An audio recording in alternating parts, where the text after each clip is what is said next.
और टॉपिक है आज का जो विषय है वो है मसीह और अंजीर का पेड़।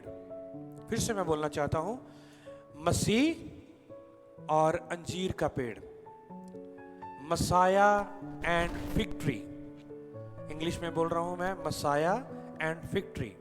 तो हम अच्छे तरीके से जानते हैं कि अंजीर के पेड़ का दृष्टांत या अंजीर के पेड़ का आश्रयक्रम, क्योंकि अंजीर के पेड़ का दृष्टांत भी है और आश्रयक्रम यीशु मसीह ने उसके अंजीर के पेड़ के को जो कहा था कि ये सूख जाए, तो उसके बारे में हम आज देखेंगे। मैं चाहता हूँ कि हम देखें इसको, और आपने बड़े ध्यान से, आपने मेरे प्रियो, आपने सुनना है।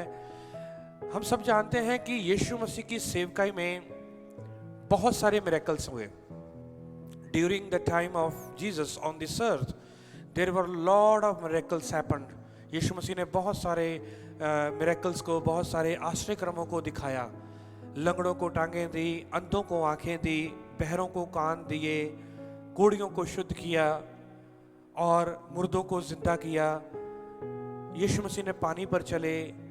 यीशु मसीह ने बहुत सारे आश्रयक्रम मेरे प्रियो किए।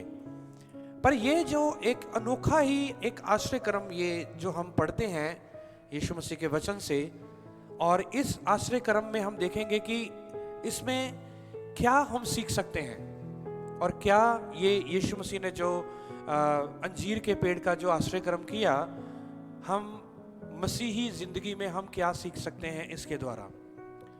और मैं चाहता हूं कि मेरे साथ आप यहोवा का वचन निकालें, यीशु का वचन निकालें आप, और मत्ती उसका 21 अध्याय, आइए हम वचन में चलेंगे। मत्ती उसका 21 अध्याय में इसके बारे में लिखा हुआ है।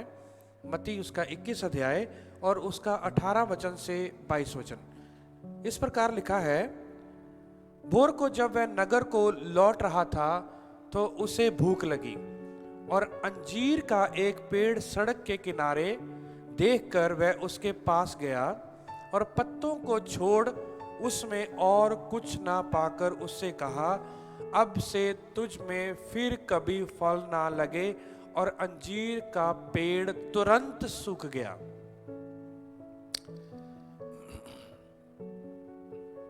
बीस वचन भी पढ़ देंगे हम। ये देखकर चेलों ने अचंभा किया और कहा, ये अंजीर का पेड़ क्यों कर तुरंत सूख गया। मेरे प्रियो, मैंने आपको पहले ही बताया कि यीशु मसीह ने बहुत सारे आश्रयक्रम किए हैं। लंगड़ों को चलाया, कोढ़ियों को शुद्ध किया, मुर्दों को जिंदा किया। और ये भी एक आश्रयक्रम हम यीशु मसीह का हम देखते हैं मत्ती उसका 21 अध्याय में, कि यीशु मसीह मार्ग में आ रहे हैं अपने चेलों के साथ, वो लौट रहे हैं और बैतनिया से वो लौट रहे हैं। और वहां से जैसे वो बैतनिया से लौट रहे हैं तो रास्ते में एक अंजीर का पेड़ दिखाई देता है, और उस अंजीर के पेड़ से में सिर्फ पत्ते हैं, फल नहीं है। ये अंजीर का पेड़, आज हम सीखेंगे कि ये अंजीर का पेड़ आज हमें क्या सिखाता है। कई बार यीशु मसीह ने जब भी मिरेकल्स किए हैं, कई बार यीशु मसीह ने बहुत सारे आश्रयक्रम किए हैं, तो प्रैक्टिकली, वास्तविकता में प्रैक्टिकली, यानी कि लोगों की चंगा करने के लिए, लोगों को अच्छा करने के लिए वो करे हैं। पर कुछ मिरेकल्स ऐसे हैं, कुछ आश्रयक्रम ऐसे हैं जिसमें भविष्यवाणी छुपी हुई है। कुछ आश्रयक्रम ऐसे हैं जिसमें भविष्यवाणी छुपी हुई है। मैं चाहता हूं कि वो इसमें इसके बारे में भी देखें। मत्ती उसका 8 अध्याय उसका 14 से 17 वचन। मत्ती उसका 8 अध्याय उसका 14 से 17 वचन। और यीशु ने पतरस के घर में आकर उसकी सांस को ज्वर से में पड़ी देखा, यानी कि बुखार में पड़ी देखा। 15 वचन में उसने उसका हाथ छुआ और उसका ज्वर उतर गया और वह उठकर उसी की सेवा करने लगी। जब संध्या हुई तब वह उसके पास बहुत से लोगों को लाए जिनमें दुष्ट आत्माएं थी, और उसने उन आत्माओं को अपने वचन से निकाल दिया और सब बीमारों को चंगा किया।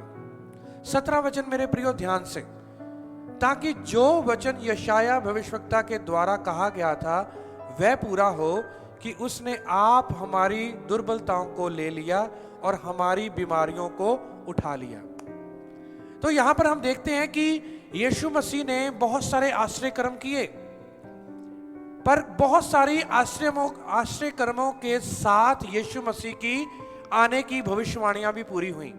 यानी कि जो यशाया में लिखा हुआ था कि जो आएगा, जो मसीहा आएगा, वो दुर्बलताओं को ले लेगा, बीमारों को वो चंगा करेगा, बीमारियों को वो उठा लेगा, यानी कि वो चंगाई देगा। और जब वहां पर बहुत सारे लोग चंगाई पाने के लिए, छुटकारा पाने के लिए थे, यीशु मसीह ने उनको बीमारों को चंगा किया, दुष्ट आत्माओं से ग्रसित जो लोग थे उनको चंगा किया दुष्ट शरीर में से, ताकि यशाया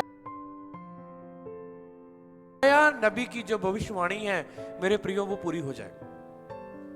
तो इसीलिए ये जो फिग ट्री है, यानी कि अंजीर का पेड़ है, क्या इसमें कोई भविष्यवाणी छुपी हुई है, या वाकई में ये जो यीशु मसीह ने अंजीर के पेड़ को श्राप दिया, यानी कि कहा ये कभी इसके ऊपर फल ना लगे, क्या इसमें भी कोई भविष्यवाणी छुपी हुई थी?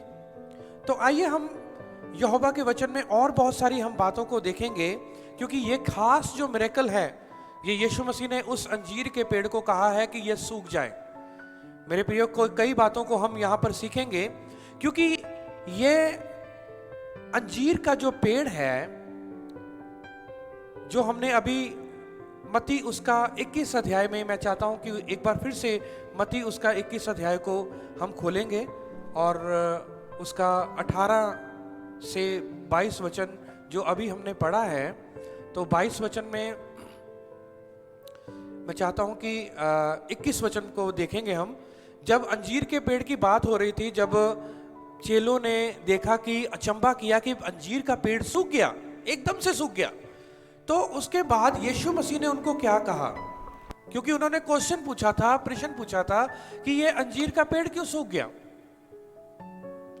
यीशु ने उनको उत्तर दिया कि मैं तुमसे सच कहता हूं, यदि तुम विश्वास रखो और संदेह ना करो, तो ना केवल ये करोगे जो इस अंजीर के पेड़ से किया गया, परंतु यदि इस पहाड़ से भी कहोगे कि उखड़ जा और समुद्र में जा पड़, तो ये हो जाएगा। 22 वचन में लिखा है, और जो कुछ तुम प्रार्थना में विश्वास से मांगोगे वह सब तुमको मिलेगा। Praise the Lord, hallelujah. तो मेरे प्रियो, हमने मत्ती उसका 21 अध्याय उसका 18 वचन से लेकर 22 वचन तक हमने पढ़ा है। एक जगह पर यीशु मसीह ने अंजीर के पेड़ को सुखा दिया।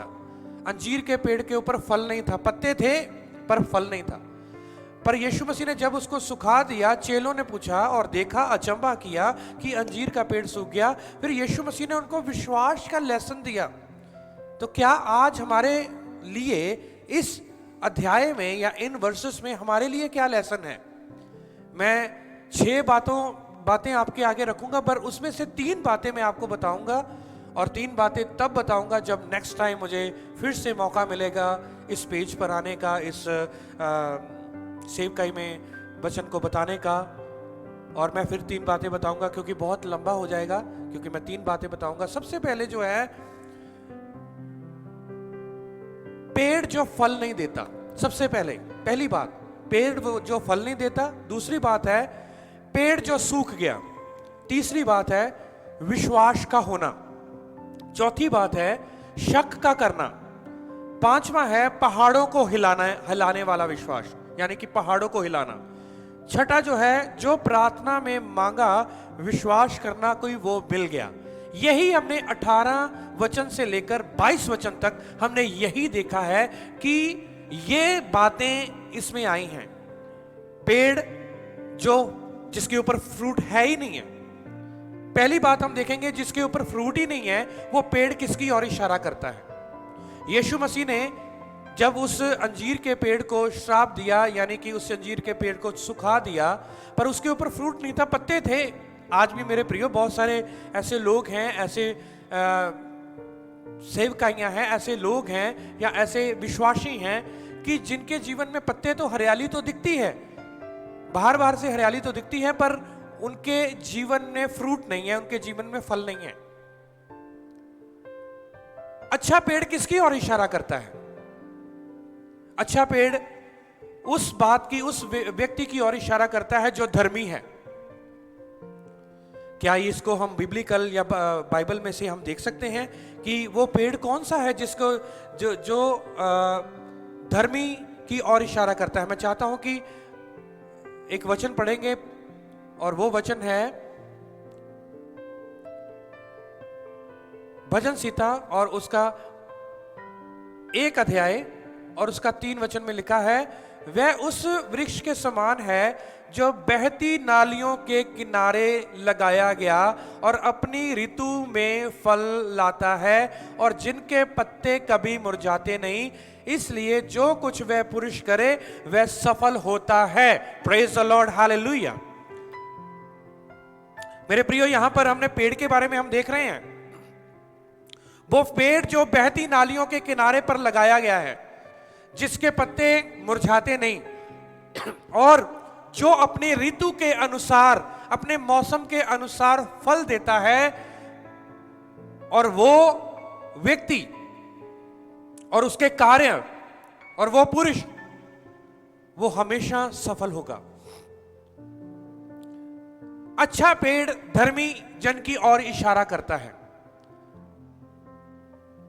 कैसे हम पहचान सकते हैं कि ये व्यक्ति जो है, इसके जीवन में फ्रूट है, इसके जीवन में फल है? कैसे? मेरे प्रियो, उसके कामों के द्वारा। क्योंकि जब आप उसके वर्क देखेंगे, आप उसके काम देखेंगे, तब आपको पता लगेगा कि वाकई में इसके अंदर ये फल हैं और ये अच्छा पेड़ है, और इसके जीवन में, इस पेड़ के जीवन में, इस पेड़ के ऊपर फल भी हैं। और जिसके जीवन में फल नहीं है, वो एक समय आता है कि वो सूख जाता है। थोड़ी देर के लिए हरियाली तो लगेगी, थोड़ी देर के लिए वो हरा भरा तो लगेगा, थोड़ी देर के लिए वो अच्छा तो लगेगा, बड़ा खूबसूरत ये पेड़ है, पर एक दिन आएगा जब उसके ऊपर कोई फल नहीं लगेंगे, तो वो पेड़ जो है वो जड़ से ही काट दिया जाएगा।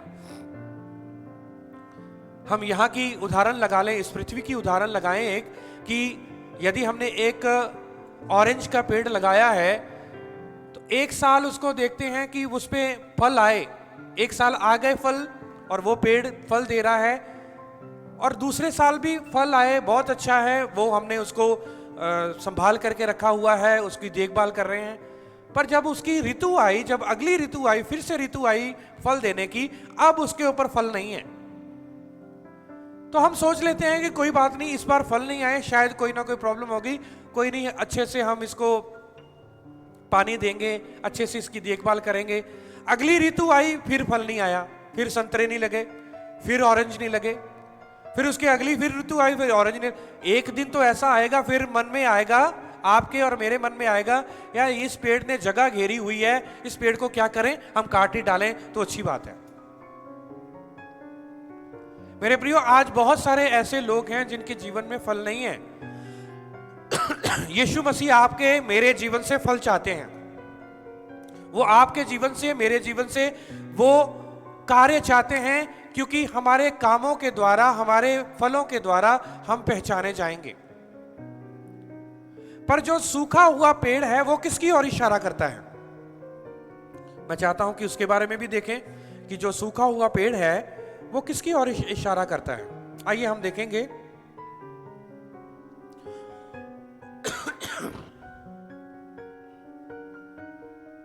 ये है मत्ती उसका 7 अध्याय। मत्ती उसका 7 अध्याय एक बार हम पढ़ लेंगे। मत्ती उसका 7 अध्याय और उसका 15 से 20 वचन तक हम पढ़ेंगे।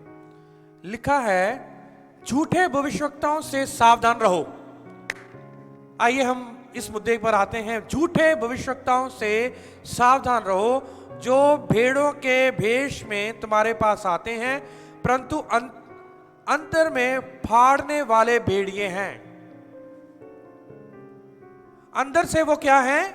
वो फाड़ने वाले भेड़िए हैं। उनके फलों से तुम उन्हें पहचान लोगे। क्या झाड़ियों से अंगूर या ऊंट कटारों से अंजीर तोड़ते हैं? क्या ऊंट कटारे जो हैं, जो कांटे वाले जो पेड़ हैं, क्या उसमें हम अंजीर पाएंगे? नहीं पाएंगे। क्या झाड़ियों में से अंगूर पाएंगे? नहीं पाएंगे। मेरे प्रियो, भविष्यवक्ताओं से सावधान रहें।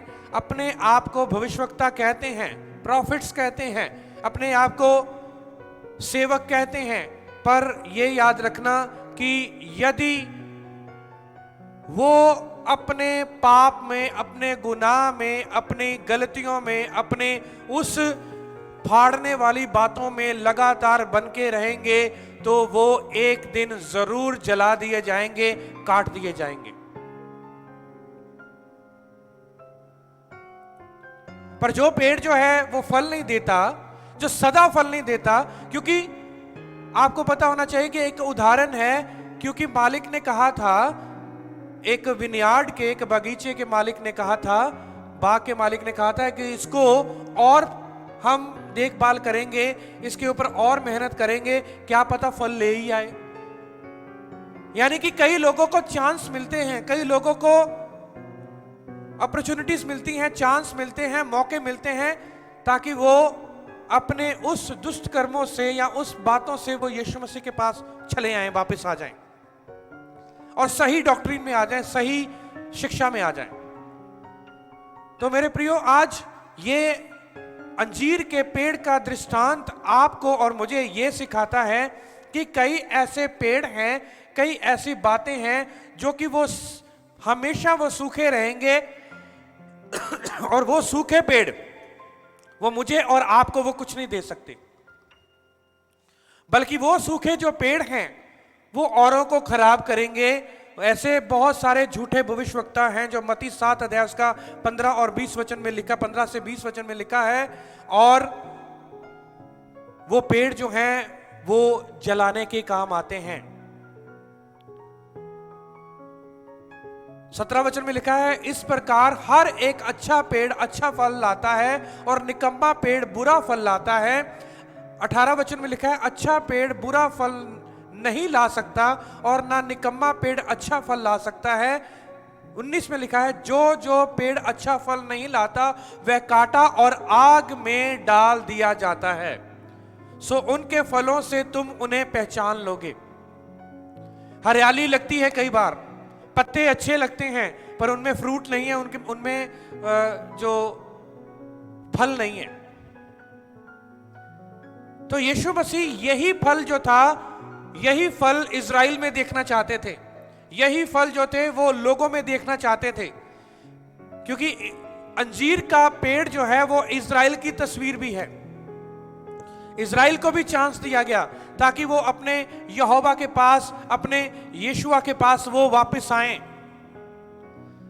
हम जानते हैं कि ये जो अंजीर के पेड़ में बहुत सारी भविष्यवाणियां छुपी हुई हैं, क्योंकि इज़राइल जो है वो बार बार उसने गुनाह किया, बार बार उसने पाप किया, और बार बार वो यहोवा से बेमुख हुए, बार बार उन्होंने आइडल वर्शिप करी, बहुत सारे ऐसे दुष्कर्म किए जो यहोवा की नजर में वो अच्छे नहीं थे।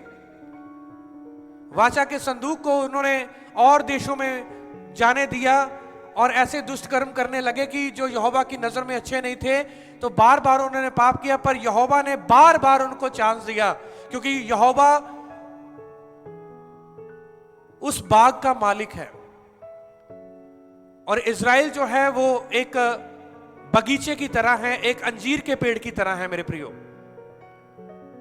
तो आज भी बहुत सारे लोग, बहुत सारे इजरायली, बहुत सारे यहूदी लोग आज भी यीशु मसीह को ग्रहण कर रहे हैं,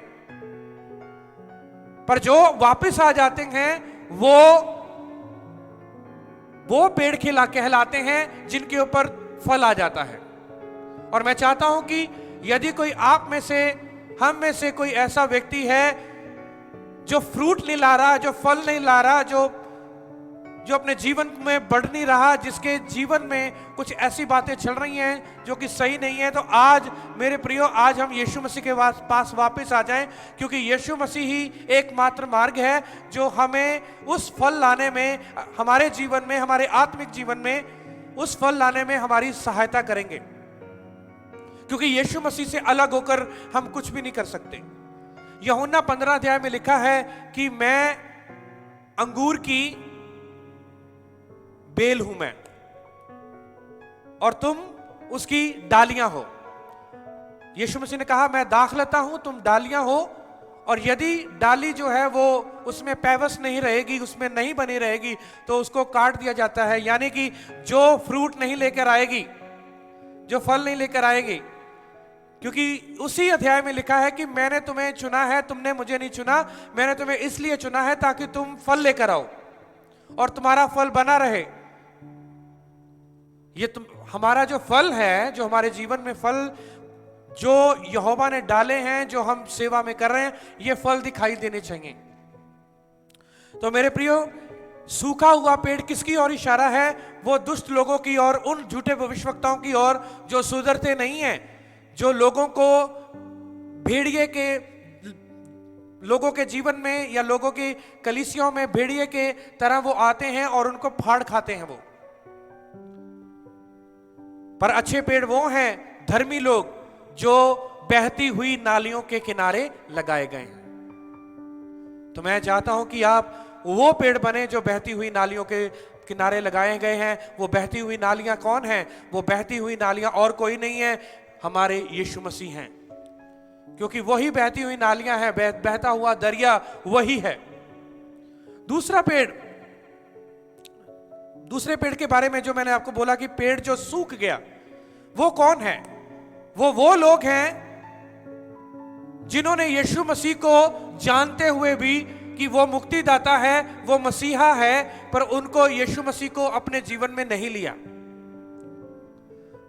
उनको पता है कि कई बातें हम अपनी मिनिस्ट्री में, अपनी सेवकाई में हम रॉन्ग करते हैं या हम गलत हैं, पर वो अपने आप को उस सही डॉक्ट्रिन में या सही शिक्षा में वो आना नहीं चाहते, क्योंकि वो सही शिक्षा में आएंगे तो आपको पता है कि यहोवा का वचन उनको सिखाएगा। यदि सही शिक्षा की ओर आएंगे तो वो सारा जो उनकी आमदनी है, जो दुकानें हैं, वो सारी बंद हो जाएंगी उनकी।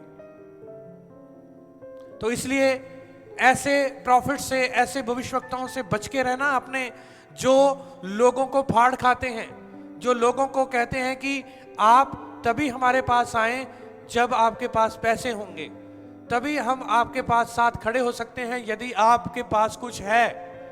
मेरे प्रियो, यीशु मसीह ने ऐसे नहीं किया। यीशु मसीह ने वहां पर जिसके पास कुछ नहीं था, जिनको जरूरत थी, जिनके पास चंगाई की जरूरत थी, जिनको चंगाई की जरूरत थी, छुटकारे की जरूरत थी, जिनके जो खाली हाथ थे, उनके साथ यीशु मसीह खड़े हुए।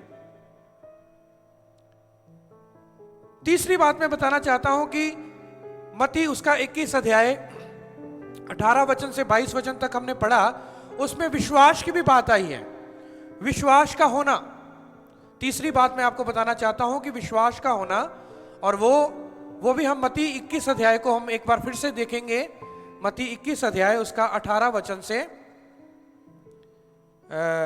22 वचन में जो हमने देखा, लिखा है 21 वचन में, यीशु ने उनको उत्तर दिया कि मैं तुमसे सच कहता हूं, यदि तुम विश्वास रखो और संदेह ना करो तो ना केवल ये करोगे जो इस अंजीर के पेड़ के साथ किया गया है, परंतु यदि इस पहाड़ से भी कहोगे कि उखड़ जा और समुद्र में जा पड़, तो वह तुम्हारे लिए हो जाएगा। यहां पर यीशु मसीह ने जैसे ही अंजीर के पेड़ को सुखाया है, उसको श्राप दिया है कि तुम्हारे ऊपर कभी फल ना आए, सूख गया वो अंजीर का पेड़। उसके बाद यीशु मसीह ने अपने चेलों को विश्वास का लेसन दिया, एक विश्वास का पाठ पढ़ाया कि जैसे इस पेड़ के साथ हुआ है, जैसे मैंने बोला, ऐसे ही तुम लोगों का विश्वास होना चाहिए कि यदि तुम पहाड़ से भी कहोगे कि यहां से उखड़ के जा समुद्र में, तो वैसे ही मेरे प्रियो आपके लिए भी हो जाएगा। यीशु मसीह ने अपने चेलों को ऐसा कहा। यीशु मसीह अब उनको विश्वास के बारे में बता रहे हैं। यह पता किसको बोला जा रहा है? ये उन लोगों को भी नसीहत दी जा रही है, फरीसियों को, सदूकियों को, क्योंकि उन्होंने यीशु मसीह के ऊपर, आने वाले मसीहा के ऊपर उन्होंने विश्वास नहीं किया। विश्वास क्या था उस समय? विश्वास था कि मूसा की तोरा के ऊपर, जो यहोवा ने उनको तोरा दी थी, उसके ऊपर विश्वास करना। और तोरा में क्या लिखा था? तोरा में यह लिखा था, मूसा को यह कहा था कि तुम्हारे जैसा एक और प्रॉफिट, एक और आएगा जो लोगों का उद्धार करेगा। क्योंकि तो तौरेत में या तोरा में, उसमें यहोवा ने यीशु मसीह के आने की भविष्यवाणियां दी थी, और मसीहा आएगा, दुख उठाएगा, यशाया 53 अध्याय में। पर मेरे प्रियो, लोगों ने जानते हुए भी यीशु मसीह को ग्रहण नहीं किया। इसीलिए विश्वास का होना उन लोगों के जीवन में जरूरी था। विश्वास का होना यानी कि अंजीर का पेड़ इसलिए सूखा क्योंकि अंजीर का पेड़ जो है वो इज़राइल की तस्वीर है। यदि इज़राइल विश्वास नहीं करेगा तो वो अंजीर के पेड़ की तरह वो सूख जाएगा और वो आग में डाला जाएगा। तो मैं चाहता हूं कि एक वचन मैं आपको दूं, फिर उसके बाद हम क्लोज करेंगे, बंद करेंगे। और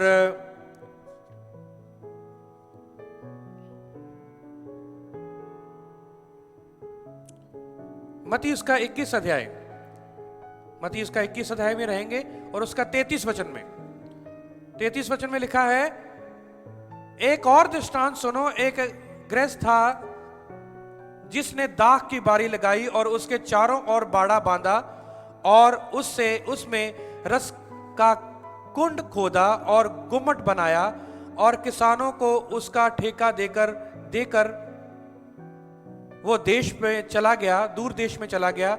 जब फल का समय निकट आया तो उसने अपने दासों को उसका फल लेने के लिए किसानों के पास भेजा, पर किसानों ने उसके दासों को पकड़ के किसी को पीटा और किसी को मार डाला और किसी को पथराव किया।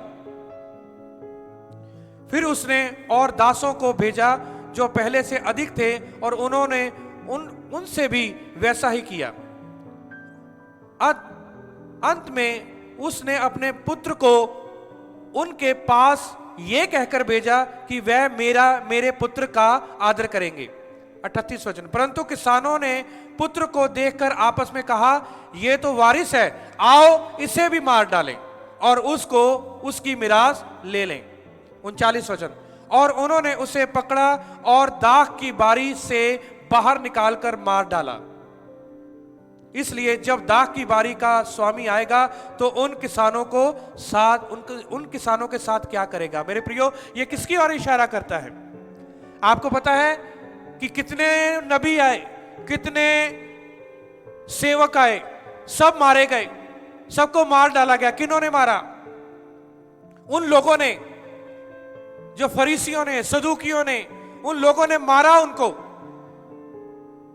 और जब इस दृष्टांत में कहा गया कि खेत के मालिक ने अपने पुत्र को भेजा जो कि उसका वारिस था, और उसने सोचा कि इसकी तो इज्जत करेंगे, इसका तो आदर करेंगे, पर उसका भी आदर नहीं किया गया, बल्कि उन्होंने षड्यंत्र रच के उसको भी मार डाला। ये किसकी ओर? यीशु मसीह ये क्या दृष्टांत बताना चाहते थे लोगों को? क्योंकि आने वाली बातों के बारे में यीशु मसीह उनको पहले ही बता रहे थे। मत्ती 21 अध्याय में इसी दृष्टांत में कि बहुत सारे नबी आए, बहुत सारे सेवक आए, मार डाले गए, और जब पुत्र आया उसको भी मार दिया गया। तो मेरे प्रियो, इसका मतलब यह है कि जिन लोगों ने यीशु मसीह को मार दिया, जिन्होंने षड्यंत्र रच के यीशु मसीह को मार दिया, तो इसका मतलब यह है कि उन्होंने यीशु मसीह के ऊपर विश्वास नहीं किया। पर जिन्होंने यीशु मसीह के ऊपर विश्वास किया, परमेश्वर ने उनको अपने पुत्र और पुत्रियां होने का क्या दिया? अधिकार दिया। यह तीसरी बात मैंने आपको बताया। यह सूखा हुआ पेड़ क्या था? सूखा हुआ पेड़ वो है फक्की, फरीसी, सदूकी, वो लोग जिन्होंने देखते हुए भी, आश्चर्यक्रम देखते हुए भी यीशु मसीह के ऊपर विश्वास नहीं किया। सूखे हुए जो लोग हैं वो नाश के लिए ही तैयार हुए हैं, क्योंकि उन्होंने अपने जीवन में फल लाना ही नहीं चाहते। पर वो पेड़,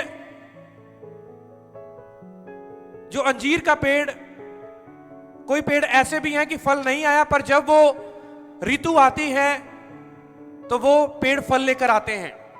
तो इसके मतलब यह है कि जो बहती नालियों के ऊपर लगाए गए हैं, जो यीशु के साथ जुड़े हुए हैं, जो अंगूर के बेल के साथ जुड़े हुए हैं, दाखलता के साथ जुड़े हुए हैं, मेरे प्रियो, वो एक दिन जरूर फल लेकर आएंगे। तो इसीलिए बने रहना बहुत जरूरी है। तो आज मैंने आपको बताया कि यीशु मसीह विश्वास के बारे में इस दृष्टांत में क्यों बता रहे थे। 18 वचन से लेकर 22 वचन तक हमने पढ़ा 21 अध्याय में। फिर यीशु मसीह ने एक और दृष्टांत दिया, उसमें यीशु मसीह ने अपने आने की भविष्यवाणी को बता दिया दृष्टांत के द्वारा कि पुत्र को भी मार दिया, सेवकों को तो मारा ही, पर पुत्र को भी मार दिया। यानी कि यीशु मसीह पहले से ही सब कुछ बता रहे थे। मेरे प्रियो, आज जो यीशु मसीह के ऊपर विश्वास नहीं करता, तो ये याद रखें, वो उस वृक्ष की मानिंद है जो फल नहीं लाता, उसको काट डाला जाएगा, उसको आग में झोंका जाएगा। आज बहुत सारे सेवक भी वॉच कर रहे होंगे, तो आइए हम अपनी मिनिस्ट्रियों में, इंक्लूडिंग अस, हम भी इसमें इसी में हैं कि आइए हम फल लेकर आए और हमारा जो फल है वो बना रहे। क्या वरदान यहोवा ने आपको दिए हैं, यीशु मसीह ने आपको दिए हैं? क्या सेवकाई में आपको क्या दिया है? आइए हम उसको इस्तेमाल करें। आइए हम वो अच्छे कामों को हम यहोवा के खिदमत में लगाएं, अच्छे कामों को हम यहोवा की खिदमत में लगाएं, ताकि हम यहोवा के कार्यों को हम करें, ताकि हम बहुतायत के साथ फल लेकर आए, ताकि हमारा फल जो है वो बना रहे, ताकि हम बरकरार रहें, ताकि हम ऋतु अनुसार फल लेकर आए, ताकि हमारे पत्ते कभी मुरझाए ना, हम कभी भी उदास ना हो, कभी भी निराश ना हो। क्यों? क्योंकि यहोवा हमें आगे बढ़ाना चाहता है। तो मेरे प्रियो, ये 3 बातें मैंने आपको बताई, जो पेड़ जो है जो फल देता है और जो पेड़ जो है वो सूख जाता है, और विश्वास के बारे में। आगे 3 बातें और हैं, शक ना करना, पहाड़ों को हिलाना, और जो प्रार्थना से मांगा हुआ विश्वास करना वो मिल गया। ये 3 बातें मैं अगली बार आपको जरूर बताऊंगा। इसी पैराबल में से, इसी वचन में से मैं आपको बताऊंगा कि इस वचन में से जब आप सुनेंगे तो आप वाकई में कहेंगे कि वाकई में यहोवा ने मेरे साथ बात करी है, यीशु मसीह ने मेरे साथ बात करी है। तो सूखा हुआ पेड़ कौन है? वो लोग जो फल नहीं लेकर आना चाहते। सूखा हुआ पेड़ कौन है? वो झूठे भविष्यवक्ता। तो अच्छा पेड़ कौन है? जो फल लेकर आता है, जिसके जीवन में फल है। वो कौन है? वो लोग हैं जो यहोवा की खिदमत ईमानदारी से, वफादारी से और बोझ लेकर वो करते हैं। चाहे इंसान के पास आगे कुछ है या नहीं है, पर वो उनके लिए जाएंगे, उनके लिए प्रार्थना करेंगे, उनके लिए खड़े होंगे, उनसे कोई पैसे की मांग नहीं करेंगे। और तीसरी बात मैंने आपको बताया कि विश्वास। यीशु मसीह ने कहा कि जैसे मैंने इस वृक्ष के साथ किया है, तो ऐसा विश्वास यदि तुम भी कहोगे कि पहाड़ों हट जाओ, तो तुम्हारे लिए हो जाएगा। तो यीशु मसीह अपने चेलों को यह समझाना चाहते थे कि तुमने मेरे ऊपर 100% विश्वास करना है। तो प्रभु यीशु इस वचन के द्वारा मेरे प्रियो आपको आशीष और बरकत दे। आज आपने इस टॉपिक को सुना है,